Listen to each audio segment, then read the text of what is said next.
ഷാഹുൽ ഹമീദിന്റെ ഒരു 10-45 ദിവസം മുമ്പേ ആത്മഹത്യ ചെയ്തു. 42 ദിവസം മുമ്പേ ആത്മഹത്യ ചെയ്തു എന്ന് പറയപ്പെടുന്ന ഷാഹുൽ ഹമീദിന്റെ സഹോദരങ്ങളുടെ കൂടെയാണ്. അവർക്ക് ആക്ഷേപമുണ്ട്. അവർക്ക് നിയമപരമായി ഇത് പരിശോധിക്കണമെന്ന് അവർ നിരവധി തവണ പോലീസിനോടും കമ്മീഷണറോടും ഒക്കെ ആവശ്യപ്പെട്ടിട്ടുണ്ട്.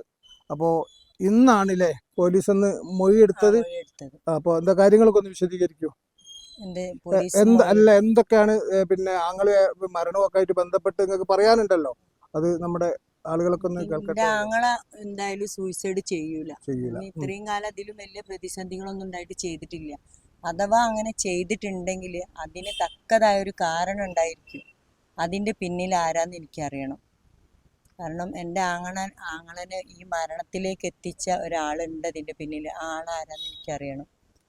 ഇത് പിന്നെ ഈ മരണ സംഭവമൊക്കെ നിങ്ങൾ എപ്പോഴാണ് അറിഞ്ഞത്? മരണ സംഭവം ഞങ്ങൾ അറിഞ്ഞത് പിന്നെ എൻ്റെ അനിയത്തിന്റെ ഭർത്താവിനെ ഈ അഷ്റഫ് അലി എന്ന് പറഞ്ഞ ആള് വിളിച്ച് പറഞ്ഞ 12:30 മണിയായിട്ടുണ്ട് ഉച്ചക്ക്.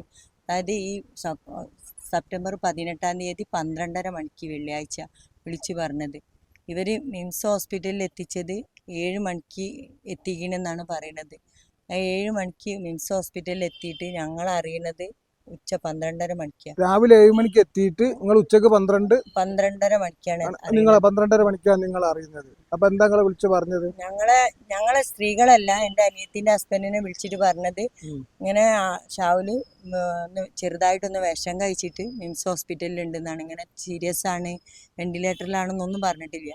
അപ്പോൾ മൂപ്പര് എന്നെ വിളിച്ചിട്ട് പറഞ്ഞ് ഒന്ന് എൻ്റെ ഹസ്ബൻഡിനെ വിളിച്ച് പറയാൻ. വെള്ളിയാഴ്ച ആയതുകൊണ്ട് എൻ്റെ ഹസ്ബൻഡ് ഫോൺ സ്വിച്ച് ഓഫ് ആക്കിയിട്ടുണ്ടായിരുന്നു.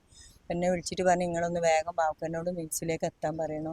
പിന്നെ ചോദിച്ചാൽ എന്താ കാരണം എന്ന് വെച്ചാൽ പറഞ്ഞു അത് ഷാവുലിന് ഒരു ഗ്യാസിന്റെ വേദന ഉണ്ടായിട്ട് മിംസിൽ കൊണ്ടുപോയിക്കണെന്ന് എന്നോട് പറഞ്ഞാൽ അത് നമ്മൾ സ്ത്രീകളായതുകൊണ്ട് സ്വാഭാവികമായിട്ട് ഞങ്ങൾ അറിയിക്കാഞ്ഞിട്ടായിരിക്കും. പക്ഷെ ഇത് വിഷം കഴിച്ചതുമായിട്ട് ബന്ധപ്പെട്ട് നിങ്ങളോട് എങ്ങനെ ആളുകൾ പറഞ്ഞു തന്നെ? എപ്പോഴാ വിഷം കഴിച്ചത്, എങ്ങനെയാണെന്നൊക്കെ എന്തെങ്കിലും ആരോ പറഞ്ഞു തന്നെ? ആളുകൾ ഞങ്ങളോടൊന്നും പറഞ്ഞിട്ടില്ല. പക്ഷെ ഇവര് പോലീസിൽ മൊഴി കൊടുക്കുന്നത് എൻ്റെ ഹസ്ബൻഡ് കേട്ട് അവര് 12 മണിക്ക് വിഷം കഴിച്ചെന്ന് പറഞ്ഞത്. അതായത് തലേന്ന് രാത്രി 12 മണിക്ക് വിഷം കഴിച്ചെന്നാ പറയണത്. പിന്നെ 3 പേക്ക് എലിവിഷം കഴിച്ചിക്കണ്. അത് 2 പേക്ക് പൗഡറും 1 പേക്ക് പേസ്റ്റും കഴിച്ചിട്ടുണ്ടെന്ന് പറയുന്നുണ്ട്. പിന്നെ ആള് വെയിൻ കട്ട് ചെയ്തിട്ടുണ്ട്. സ്വാഭാവികമായിട്ടും അതിൽ എനിക്ക് 4 പ്രാവശ്യം അറ്റംപ്റ്റ് സ്വാഭാവികമായിട്ടും നല്ല സംശയമുണ്ട്. കാരണം 3 പേക്ക് എലിവിഷം രാത്രി 12 മണിക്ക് കഴിച്ചെന്ന് പറഞ്ഞ ഒരാള് ഒരു കാരണവശാലും വെയിൻ കട്ട് ചെയ്യൂല എന്നുള്ളത് ഏത് വിവരമില്ലാത്തവന് ചിന്തിച്ചാലും മനസ്സിലാക്കാൻ കഴിയുന്ന കാര്യം. പിന്നെ രണ്ടാമത്തേതെന്ന് പറഞ്ഞാൽ ഈ ആള് 12 മണിക്ക് കഴിച്ചിരിക്കണെന്ന് പറയണമെന്നുണ്ടെങ്കിൽ ആരെങ്കിലും ഒരാൾ ഇത് കണ്ടിട്ടുണ്ടാവണം. ആ ആള് എന്തുകൊണ്ട് ഇതിന്റെ മുന്നേ ഹോസ്പിറ്റലിൽ എത്തിച്ചില്ല അതെനിക്കറിയണം. അതെങ്ങനെയാണ് അങ്ങനെ അവർ പറയാനുള്ള കാരണം അതെനിക്കറിയണം.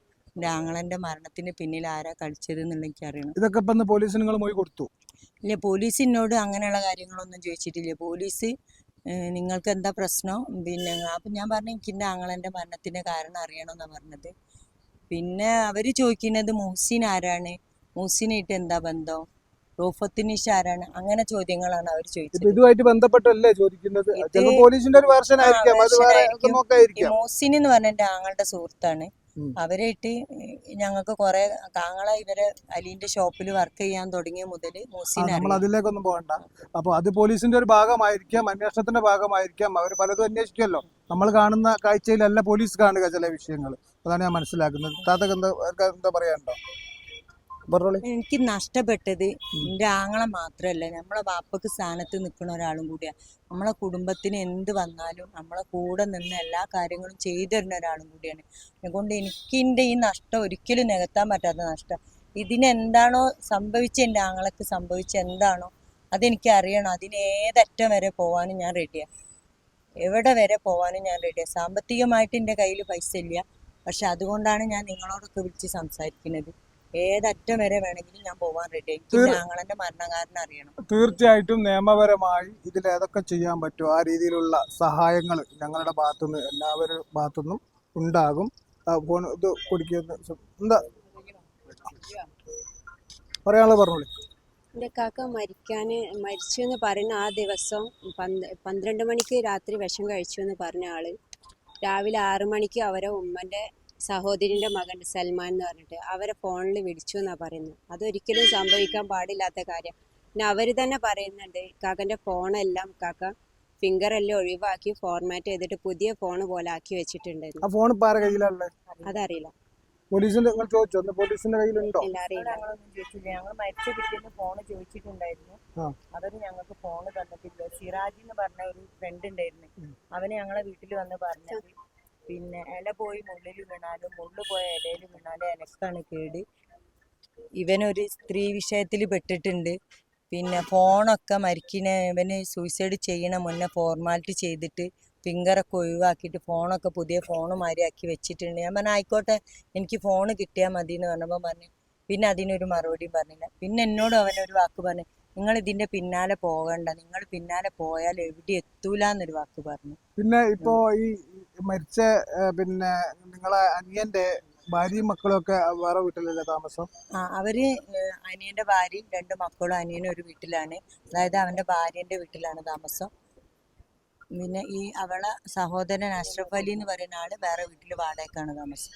ഏതായാലും നമുക്ക് നിയമപരമായിട്ടുള്ള പിന്നെ സഹായങ്ങൾ എനിക്കിപ്പോ വേണ്ട ആവശ്യം എന്ന് പറഞ്ഞാല് അവന്റെ ഫോണിന്റെ കോൾ ലിസ്റ്റ് കിട്ടണം. പിന്നെ ആത്മഹത്യന്റെ പോസ്റ്റ്മോർട്ടം റിപ്പോർട്ട് കിട്ടിയിട്ടില്ല, അതിലെന്താണെന്നുള്ളത് അറിഞ്ഞിട്ടില്ല. പിന്നെ CCTV ദൃശ്യങ്ങൾ കിട്ടണം. കാരണം അവന് ചെയ്തെന്ന് പറയുന്ന സ്ഥലത്ത് ആ ഓഫീസിൽ CCTV ഇല്ലെങ്കിലും അതിന്റെ പരിസരത്ത് CCTV ഉണ്ടാവും. അവൻ ഏത് സമയത്താണ് അത് അങ്ങോട്ട് പോയത്, അവൻ എത്ര മണിക്കാണ് ഹോസ്പിറ്റലിലേക്ക് കൊണ്ടുപോയത് എന്നുള്ളത് ആ CCTV ഉണ്ടാവും. പിന്നെ മിംസ് ഹോസ്പിറ്റലിലെ CCTV ഉണ്ടാവും. ഇവരെ ഒരു ഓഫീസുണ്ട് ചാലപ്പുറത്ത്, ഇവരൊരു ഗോഡൗൺ ഒക്കെ പറയണം, അവിടുത്തെ CCTV കിട്ടണം. അവരെ വീട്ടിൽ CCTV ഉണ്ട്, അതിന്റെ ദൃശ്യങ്ങളും ചെക്ക് ചെയ്യണം. ഏതായാലും പിന്നെ നിലവിൽ പരാതി കൊടുത്തിട്ടുണ്ട്. ഏതായാലും മൊഴി എടുത്തു. ഏതായാലും ആരെ പരാതിയിലാണെങ്കിലും മൊഴി എടുത്തിട്ടുണ്ട്. പോലീസ് അന്വേഷിക്കട്ടെ. നിയമപരമായിട്ടുള്ള എല്ലാ സഹായങ്ങളും നിങ്ങളെ കൂടെ നിന്ന് ഞങ്ങളൊക്കെ ചെയ്തു തരും. നന്ദി, പിന്നെ നമസ്കാരം. വേറെ ഒരു കാര്യം കൂടി ഞങ്ങളെ മരിക്കുന്നതിന്റെ തലേന്ന് രാവിലെ എൻ്റെ അമ്മൻ്റെ അനിയത്തിന്റെ മോൻ്റെ ഒരു കുട്ടീൻ്റെ മൊബൈൽ ഷോപ്പിൽ വർക്ക് ചെയ്യണം. അവൻ്റെ അടുത്ത് വിളിച്ചിട്ട് ഒരു ഫോണ് ലോക്ക് പൊട്ടിക്കാൻ പറ്റുമെന്ന് ചോദിച്ചിട്ടുണ്ടായിരുന്നു. അതിൻ്റെ ഡാറ്റാസ് ഒന്നും പോവാതെ എനിക്ക് ആ ഫോണൊന്ന് ലോക്ക് വെച്ച് തരാൻ പറ്റുമെന്ന്. മോൻ പറഞ്ഞില്ല മൂത്താപ്പ, അത് ചെയ്യാൻ പറ്റൂല എന്ന്. മരിച്ച ആളാണ് മരിച്ച ആളാണ് പിറ്റേന്ന്, അതായത് ഈ വിഷം കഴിക്കുന്നതിന്റെ അന്ന് രാവിലെ മോനെ വിളിച്ചിട്ട് ചോദിച്ചിട്ടുണ്ടായിരുന്നു, അനിയന്റെ മോനെ വിളിച്ചിട്ട് ചോദിച്ചിട്ടുണ്ടായിരുന്നു ഒരു ഫോണ് ലോക്ക് പൊട്ടിക്കാനുണ്ട്, ആ ഫോണ് ഡാറ്റാസ് പോവാതെ ലോക്ക് കഴിക്കാൻ പറ്റുമെന്ന് ചോദിച്ചിട്ടുണ്ട്. ഇല്ല, അത് ചെയ്യാൻ പറ്റൂല എന്ന് മോന് പറഞ്ഞിട്ടുണ്ടായിരുന്നു. അപ്പം ആ ഫോണും എനിക്ക് കിട്ടണം. അതിലുണ്ടാവും ഇതിന് ചെയ്തതിന്റെ കാരണങ്ങൾ, എന്തെങ്കിലും ഒരു തെളിവ് അതിലുണ്ടാവും. ഏതായാലും നമുക്ക് പിന്നെ പോലീസിന്റെ നടപടിക്രമങ്ങൾ എന്താണ് എന്ന് നോക്കിയിട്ട് സത്യം തെളിയും. നിങ്ങളുടെ സംശയങ്ങൾ തീർത്ത് കിട്ടും എന്ന് വിചാരിക്കാം. നന്ദി, നമസ്കാരം.